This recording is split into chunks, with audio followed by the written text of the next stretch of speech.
ఆనాడు ఐడిపిఎల్ సంస్థను హైదరాబాద్ నగరానికి ఇచ్చిన ప్రధానమంత్రి యొక్క దూరదృష్టిని ఈరోజు మన అందరం గుర్తు చేసుకోవాలి. Manufacturing side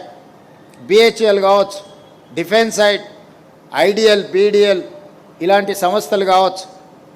electronic side ECIL కావచ్చు, పబ్లిక్ సెక్టర్ యూనిట్స్ని ఈ దేశంలో అత్యధికంగా రక్షణ శాఖ అయినా, వైద్య శాఖ అయినా, భారీ పరిశ్రమల కోసం ప్రారంభించిన బిహెచ్ఎల్ అయినా ఇలాంటి వాటిని అన్నిటిని కూడా ఆనాటి ప్రధానమంత్రి అందించడం వల్లనే ఈరోజు వేగంగా మనం ప్రపంచంతో పోటీ పడగలుగుతున్నాం. రెండవ తరం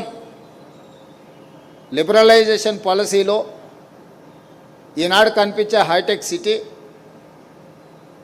ఆనాడు నేదురుమల్ జనార్దన్ రెడ్డి, పివి నరసింహారావు గారు మొట్టమొదట పునాది రాయి వేసింది. ఆ కార్యక్రమం ముందుకు జరగకపోవడం వల్ల మళ్ళీ అటల్ బిహారీ వాజ్పేయి గారు ఉన్నప్పుడు నారా చంద్రబాబు నాయుడు గారు హైటెక్ సిటీని తిరిగి ఆ పనులను ప్రారంభించి ఈరోజు హైటెక్ సిటీని మనకు అందియడం వల్ల ఈరోజు దేశంలోనే కాదు ప్రపంచంలోనే ఒక ఐటీ హబ్గా ఈరోజు తెలంగాణ రాష్ట్రము హైదరాబాదు రాణించగలుగుతుంది. ఈరోజు సిలికాన్ వ్యాలీ వెళ్తే హైదరాబాద్లోనన్నా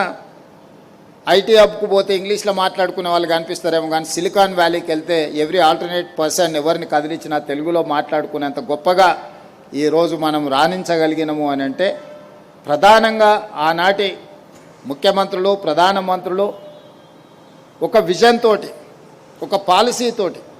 ఒక విధానపరమైన నిర్ణయాలలో ఒక స్పష్టతతో కూడుకున్న నిర్ణయాలు తీసుకోవడం వల్లనే ఈ అభివృద్ధి సాధించగలిగినాం.